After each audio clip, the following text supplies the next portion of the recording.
Hello and welcome to Let's Argue. I am your host, Jay, and today we got a lot to talk about. We got the NBA playoffs. We also had the NFL draft this past weekend. I know a lot of you may have seen me in Shades Bar and Grill with my main man, Savvy G from Sports Savvy on YouTube.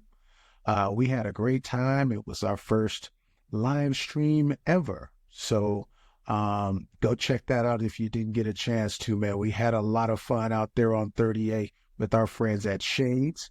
We're looking to do more of that for you guys here in the near future. It was something that I thoroughly enjoyed, and I know that you guys did too. Thank you for making that the most viewed video ever on this podcast. We'll be doing a lot more of that in the regular season. Maybe we'll get out to some of your other favorite spots in Panama City Beach and beyond. But let's get into it today, man. I want to kind of start off with the NBA playoffs this episode, where the Los Angeles Lakers were ousted last night by the Denver Nuggets 108-106 in Game 5. This was a series that I think a lot of people felt would go Denver's way. They are the better team, obviously going 11-1 against the Lakers in the last 12 games. But it was competitive. The series was definitely competitive. The Lakers led at the half in every single game of the series, only to give a big lead in the second half. I think that's due to the depth of Denver wearing down on the Lakers. The Lakers having to expend so much energy from half to half just to even hang with those boys. AD and LeBron did get banged up in the second half of this game, but continued to play through it. Respect to AD this year, playing in more games than he ever has as a pro. But you could really tell, especially towards the end of the game, that the Lakers were, we'll talk about the Knicks later, but the Lakers were exhausted. I think this team, as presently constructed from the coach all the way down to the rotations, needs to be examined. LeBron is going to be 40 this year. We don't know how much time left with the King we may have on the court, so of course we appreciate him every time he jumps out there, but I personally think the Lakers championship window with the team as presently constructed is closed. Denver shut it emphatically in this series. Michael Porter Jr. seems to be taking the lead for the Denver Nuggets, averaging 15, 10, and 3 assists per game in this series. He really, really spurred them on late in the third and early in the fourth. And that man, Jamal Murray, strained calf and all, game winner to send the Denver Nuggets to the next round. Jamal Murray is one of the most underrated players in the NBA. I can't believe he's only been an All-Star like once or twice. But this guy playing virtually on one leg. I don't know if you guys have ever strained a muscle or pulled a muscle or anything like that in any part of your body, but it's very hard to move that part of your body. For him to go out there and perform the way he did was just, that was insane. That was gutsy. But what do you expect from one of the best guards in basketball? Jokic, again, masterful in this game. But next round, he will be tested, and he will be tested by the team we're about to talk about, the Minnesota Timberwolves, as they completed a sweep of Kevin Durant, Bradley Beal, Devin Booker, and the Phoenix Suns. If you watched any of that series, the main takeaway from that one was Anthony Edwards. 1988 Mike. That's what we dealing with right now, y'all. This guy is big, strong, competitive, can jump out of the gym, and he went straight at Kevin Durant, and dare I say, he punked it. Talking to him, letting him know it's a new era. I love it. It's old NBA. It reminded me of the 90s playoffs atmosphere. I was definitely looking forward to this series. I thought it'd be a little more competitive, and I actually picked the Phoenix Suns to win, but the Timberwolves have been a pleasant surprise for me. I didn't expect them to just stifle a lot of the Phoenix players like they did, but one of the best defensive teams in the NBA. And now we're looking at this matchup in the second half of the playoffs here, the second round, excuse me. But again, Jokic better come to play every game because they're gonna make him work. You got Cat and Rudy Gobert down low. They're balling. Cat's healthy. Who's gonna guard Cat for the Nuggets? That's what I want to know. I may be betting the overs for Cat in this series. Points, rebounds, 3-pointers. All of those bets are going to be looking good to me because I think it's going to be bombs away, and I think they're going to try to exploit that matchup, and they could have some success. Who guards Ant-Man? I know that's probably a job for Aaron Gordon. Maybe him and Michael Porter rotate on Ant-Man, but Ant-Man's going to eat too. Ant-Man's going to eat. And if Jamal Murray comes into this series hobbled by that calf that we talked about earlier, this could be a long series, y'all. Minnesota is coming. They got the kid Nazi who can defend. They're going to make it hard for the wing players on Denver. This is a team that is much more athletic than the Lakers. They're deeper than the Lakers. This series was actually tied 2-2 in the regular season and 4-4 over the last 2 seasons. The Nuggets beating the Timberwolves 4-1 in the playoffs last year, but I think this is a totally different beast. Ant-Man in those games this year averaged 26, 4 assists. Jokic 33 and 12. That's 12 rebounds a game against the Timberwolves. So we know Jokic is going to get his. But what about Jamal Murray? What about Michael Porter? Has Michael Porter taken that next step? Or was it just a good matchup in round 1?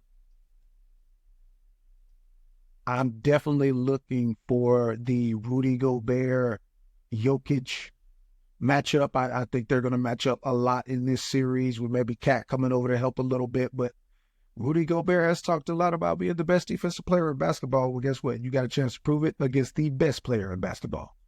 So, this series right here is quite possibly could decide who goes to the NBA Finals. No disrespect to the next team I'm about to talk about, the Oklahoma City Thunder, but these two teams seem to have everything that they need to make a run. Now, as far as the Thunder goes, they did sweep the New Orleans Pelicans this past Sunday.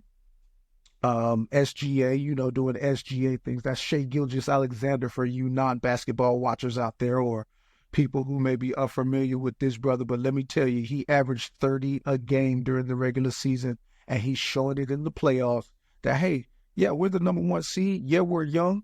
We've never been here, but hey, we might be here to stay. So respect to the young OKC Thunder. They do have another player who is making a name for himself by the name of Jalen Williams, averaging 21 points per game in this series versus the Pelicans, and he really showed out Sunday night. Now, going into the next round, they're either going to play the Clippers or the Mavericks, and I expect that series to go 7, and we'll get into that in a minute, but Chet Holmgren, let's talk about it for a second. First full season in the league, he's played pretty well, but in the playoffs, he's kind of played, I don't want to say small, I don't want to say he's played bad, but he hasn't played quite to the potential we've seen in the regular season. That may be him adjusting to playoff basketball, but in order for them to make a run, he's going to have to be a little bit better in that next round because it's a step up in competition. Whoever wins that next round, whether it be Dallas, whether it be the Clippers, that's definitely a step up in competition. And both of those teams will be hungry to win a championship because they, in the Clippers case, they have the aging veterans, and the Mavericks, they're young and hungry. So Chet's got to play better.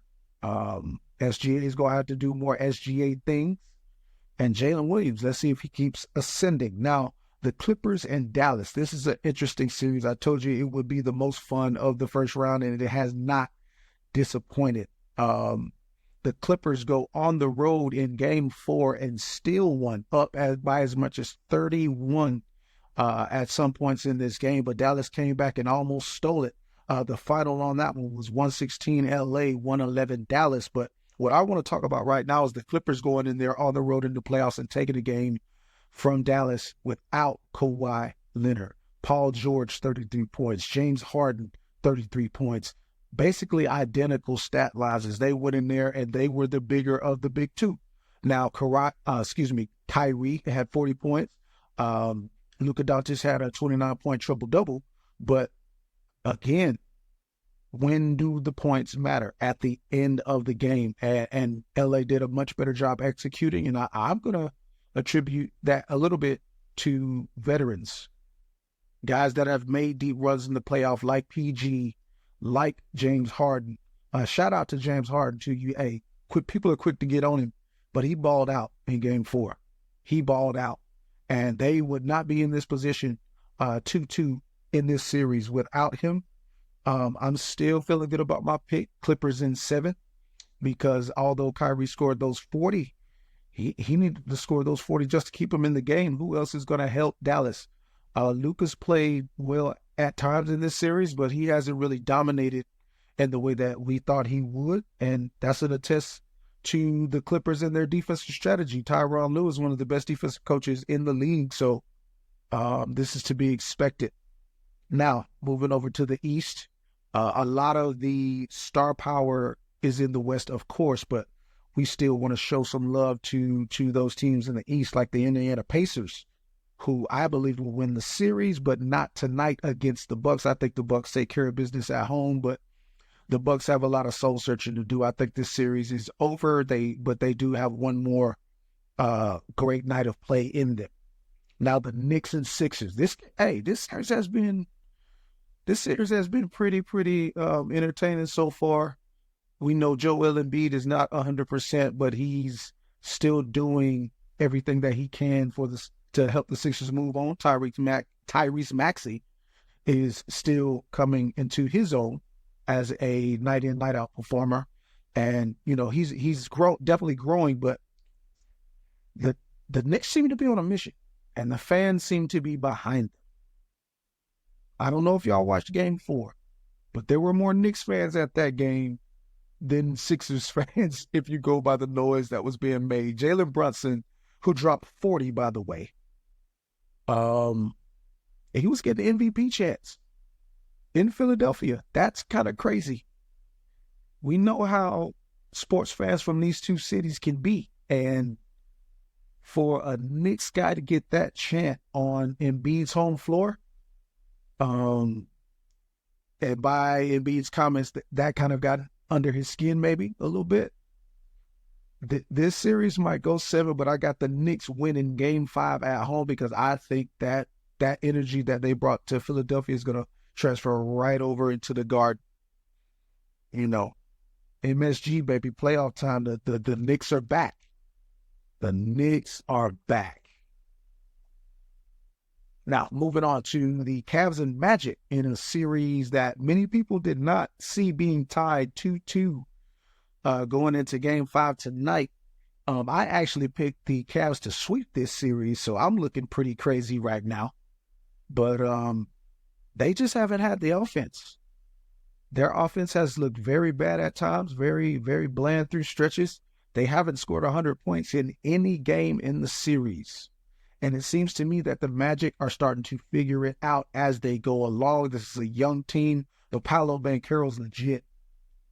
22 points a game in this series after averaging 24 in the regular season. But it seems to me that Franz Wagner, I may have said that wrong, excuse me, but he's figuring it out. He's playing well. And he was a big reason why they won Game 4. But tonight, I expect the Cavs to pull it out at home in a close one. They turn it around to go up 3-2. Now, moving on to the other part of the weekend, one of my favorite times of the year, the NFL draft. Did your team make the move that you thought they should make? Because I know mine did. We're going to get into my winners and losers in just a second, but and obviously we're going to talk about the Atlanta pick. But I just want to shout out my Jaguars for taking Brian Thomas Jr. in the first round not messing it up, you know, making the layup pick. Because a lot of years we have not done that. Everybody remembers when Lamar Jackson was sitting right there and we took Taven Bryan. Or what about when Khalil Mack was sitting right there for us at 4 and we said, no, we don't want the best pass rusher in the last 10 years. We'll take Dante Fowler, even though Dante Fowler was a pretty good player for us. But yeah, they just make the easy pick. Brian Thomas Jr., one of the best athletes in the draft at the position, sitting right there for us, number 1 receiver potential, does everything well that I feel Trevor Lawrence needs on the outside to complement everything else we have on offense. Yeah, I was happy with that first round pick, but we'll get into the rest of our picks, the Jaguars, a little later in my winners and losers section. Without further ado, though, we're going to get into that. And we're going to start it, I'm going to give it 1 winner, 1 loser. And I'm going to talk about why. This is no specific order. Just like, my 5 winners, my 5 losers. So, number 1, speaking of layup picks, I'm going to make a layup pick. The Chicago Bears. Congratulations. You might not stink this year. You got Caleb Williams on one end. Then further down, you get Rome Odunze at 9. So 2 guys that are going to be impact players for you immediately in the top 10. You don't mess it up. These were layup picks, but you got to make the layups, as we all know. And they do that. I mean, this was not hard. This was not something that the Bears had to think about for very often. You reset the QB contract clock. You get a guy, Rome Odunze, that doesn't have to be the number 1 because you just signed Keenan Allen and you got DJ Moore. I mean, the Bears could be really, really good this year. But just to get into a little bit more of what they did in the draft, I really like the round 4 pick with Torrey Taylor, the punter from Iowa. That guy's a weapon. So, I mean, the Bears they got good everywhere. They even had a good free agency, man. So shout out to the Bears fans out there that listen. I know I have a few. So I've got the Bears number 1 on my list of winners. Not necessarily number 1 overall, but they're definitely in the mix. Now, first loser. We're going to keep with the theme of the layup pick. And that's the Atlanta Falcons. At first, if you go back and watch the live, I love the pick because I love Michael Penix Jr. I've been on board saying that quite a bit. It's not about Michael Penix Jr. It's not about Michael Penix Jr. What it's about is value and perceived need from the fan base, from experts, from everyone with eyeballs. Personally, I love Michael Penix Jr. going to Atlanta to be the quarterback of the future. Green Bay has 30 years of case study that this works. Having that guy in the wings while you've got an older player on the back end of his prime. Having that player sit for a few years. But in a draft where J.J. McCarthy was still available, Bo Nix was still available, and you needed a pass rusher. Bad. You need trenches. Bad. Lots of guys like that on the board. Lautu was still there. Dallas Turner was still there. Quite a few difference makers at corner were still there. Is it out of the realm of belief to trade back 2-3 spots and still pick up Penix, Bo Nix, or JJ, whoever's available. Now, I've got the stats for Penix, McCarthy, and Nix. And you tell me, who do you want at number 8? One quarterback threw for 4,903 yards. One quarterback threw for 2,991 yards. And then the other quarterback threw for 4,508 yards. We'll worry about who is who in a moment. Touchdowns. 36 from quarterback A. 22 from quarterback B. And 45 from quarterback C. Interceptions. Quarterback A had 11. Quarterback B had 5. And quarterback C had 3. Quarterback A was sacked 11 times. Quarterback B was sacked 12 times. Quarterback C was sacked 5 times. Lastly, QBR. Quarterback 1, 151.3. Quarterback 2, 167.4. And quarterback C, 188.3. Quarterback A is Michael Penix. Lowest QBR, most interceptions. Quarterback B is JJ McCarthy.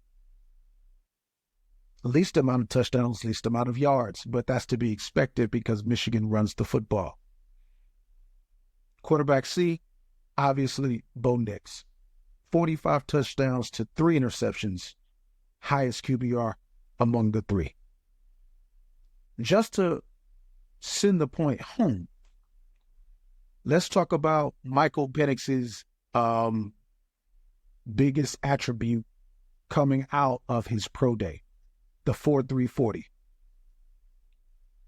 Michael Penix rushed the ball 35 times for 8 yards, 3 touchdowns for a .02 average.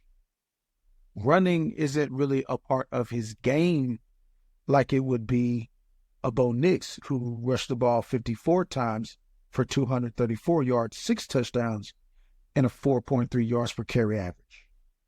Even J.J. McCarthy had 200 yards on 64 carries for 3.2 yards per carry average. What exactly are the Falcons going to ask Michael Penix to do? Is it more RPO style? Because the numbers would say that's not his style. McCarthy and Nix were still on the board. They went 10 and 11. Could they have gotten an extra pick to address another need? Yes. Could they still have gotten one of these 3 quarterbacks who, if you look at the numbers, they're pretty comparable, all 3. Depends on what you are asking your QB to do, of course. So that's why I've got Atlanta as my first loser in the draft. Now, back to the winners.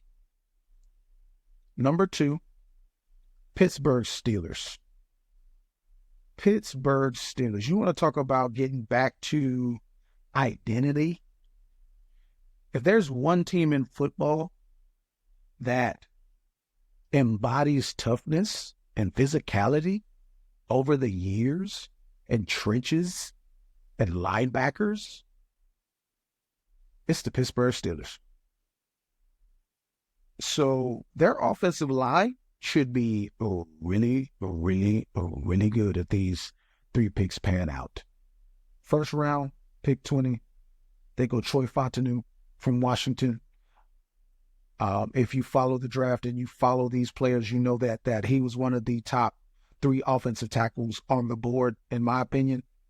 Zach Frazier from West Virginia, they go center in round 2. And then in round 4, you get Mason McCormick from South Dakota State. Now, that is a small school, but they do produce very, very good offensive linemen. Jump back to round 3. They add Roman Wilson from Michigan.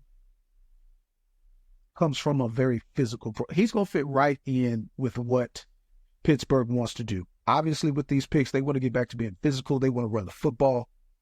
And I hear Roman Wilson is an excellent run blocker. Could they have another Hines Ward on their hands? I thought that pick might be Ladd McConkey. To be honest, I thought Ladd McConkey was a perfect fit for Pittsburgh, but Roman Wilson, same deal. And then in the third, they get Peyton Wilson, linebacker from NC State, in my opinion, one of the best tackling linebackers in the class. Like I say, trenches, blocking, linebackers. This is the Pittsburgh way, and that's why I've got them as winners in this draft, drafting towards identity. Now, my second loser. That's going to be the Cleveland Browns. For anything else, just lack of sizzle. No first round picks. And the guys they drafted, none of them were in the top 5 of their position except for, let's see, one guy was in the top 5, I want to say. That's offensive guard Zach Zinter from Michigan. Great run blocker, very, very physical, mauling blocker there. But other than that, I mean, you got Michael Hall Jr., defensive tackle from Ohio State, Jamari Thrash, who he was a good player at Louisville, but I mean, rated 22 at the position, and they get him in the 5th round. So the Cleveland Browns they're on the loser side just because they were kind of strapped this year with that Deshaun Watson trade. Winner number 3, the Arizona Cardinals. Now, the Cardinals are a winner, obviously, because they get their quarterback the help I felt he needed at the skill position. You get Marvin Harrison Jr. with the 4th pick. That right there is going to make your offense instantly better, in my opinion. Then they get Trey Benson, the running back from Florida State, transfer out of Oregon. They get him in the 3rd round. So you got 2 guys that are going to come in there and help you immediately. Trey Benson may not be the starter at the beginning of the season, but he could definitely be one of those guys for my fantasy football players out there who comes on late and takes over that starting position. Then in those middle 2 picks, they had a 2nd first rounder. They get Chop Robinson. Oh, excuse me. No, Darius Robinson. I am so sorry. Darius Robinson from Missouri.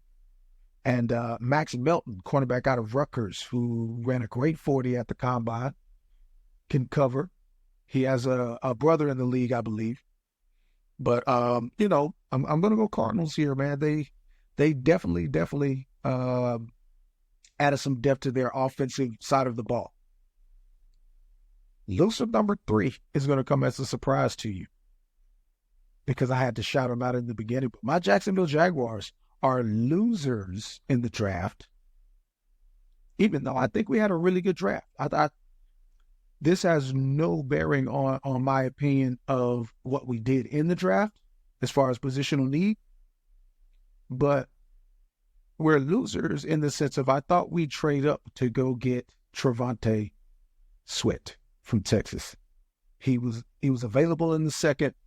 We wouldn't have had to move up very far to go get him, but we allowed him to go to the division rival Tennessee Titans. So for that one reason alone, I got my Jags as losers, even though we drafted Mason Smith from LSU in the 2nd.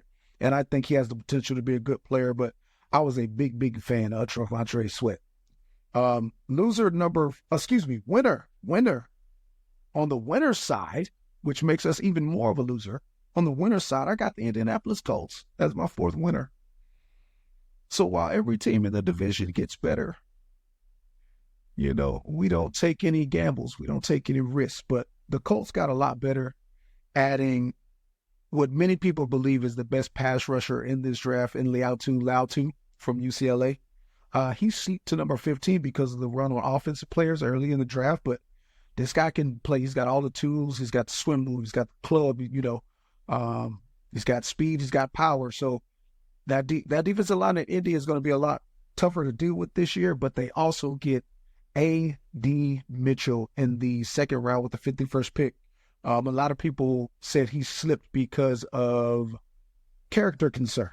The GM for the Colts did come out and blast the media for that. But I'm pretty sure that Colts fans are extremely happy to get him and pair him up with Michael Pittman for young quarterback Anthony Richardson. My fourth loser in this year's draft is the Cincinnati Bengals. Who's your running back? They don't draft one running back at all in this draft. I thought they were a potential home for Jonathan Brooks, who ended up going to Carolina. I think Carolina got a really good running back with Jonathan Brooks. I thought he fit right in. He can catch the football, but the Bengals kind of dropped the ball there. Kind of dropped the ball, missing out on him, missing out on a guy like Jalen Wright late. Jalen Wright ended up going to the Miami Dolphins. This is another team that's on the ascent, but they do get Joe Burrow some help with Amarius Mims. I did like that pick, but I did not like the Chris Jenkins pick at number 2, especially when you got a guy like T. Higgins looking to leave town and A.D. Mitchell was on the board. My last winner will surprise a lot of people, but I like the picks, even though their fans do not, because their fans believe that they're going to win the championship every year, and that is the Dallas Cowboys. They get Tyler Guyton in the first round out of Oklahoma. We know Oklahoma produces those offensive linemen. They do it every year. My Jaguars, we took Anton Harrison, and we are not disappointed with that pick. They also get Marshawn Leland in the second round to add to what I thought was a pretty depthless front seven. You had guys up there that can make plays like Michael Parsons of the world and things like that, but you really didn't have a lot of depth there. So I think Marshawn Leland is one of those most underrated players in the draft because he went to that small school in Western Michigan. But Marshawn Leland could be really, really good for the Dallas Cowboys and a value pick as that second round pick. But Cooper Beebe in the third made a lot of sense. This is a guy who's going to come in and start for them right away at center or guard. They can move him around. He's got a lot of utility, and he's big and he's nasty and he's mean. So one time for the trenches, the Dallas Cowboys getting better. And my last loser in this year's draft is definitely going to be the Los Angeles Chargers, even though a lot of people think they had a good draft. I've got them as losers simply because we know what head coach Jim Harbaugh wants to do. He wants to be big. He wants to be physical. He wants to run the ball. He drafted Joe Alt with the first pick in this draft. Now, that's a pick that's going to help quarterback Justin Herbert stay upright, which was a problem last year. But I thought they could have traded down. Now, I'm not an insider. I don't know if that's true or not, but I felt like they could have traded down because you had players like J.C. Latham, Amarius Mims, all these tackles that were available later on, or even Olu Fashanu, that I think was eventually drafted by the Jets. But I think you could have traded down and you didn't have to take Joe Alt in this spot. And they passed on Malik Neighbors. I think passing on Malik Neighbors is going to be one of those things. If Joe Alt is not a perennial All-Pro, it may go down as one of the worst picks of recent memory. Joe Alt has to pan out because they passed on a lot of really good players, a lot of generational talents at the receiver position, and that was a position of need, even though they drafted Ladd McConkey, and I really like Ladd. But I don't have him in the same classes of Malik Neighbors or Roma Dunze. So we know what Justin Herbert can do with that type of talent. But Jim Harbaugh is not going to draft a receiver that high. We know that. So it's going to be interesting to see if Joe Alt is the left tackle for the next decade for the Los Angeles Chargers, because I believe Malik Neighbors is going to be wide receiver 1 in New York for a long, long time. And, with that being said, we've reached the end of this week's episode of Let's Argue. Again, I want to thank everybody that tuned in to the live stream last week. That was our first time ever doing that. And we will be doing more of it this coming football season, I assure you. Thank you to those who follow the J Playhard Facebook page at JAY Playhard. That's where we have the discussions about what's going to happen on the show. We are on YouTube. Let's Argue with J Playhard. Just go ahead and type that in the search bar, and hey, there I am. But we are everywhere: Spotify, Apple Podcasts, Amazon Podcasts. Soon to be on Twitch and Discord with that live stream. So stay tuned for all of that. And I'm gonna let you go. This is J Playhard. Let's Argue. Signing off.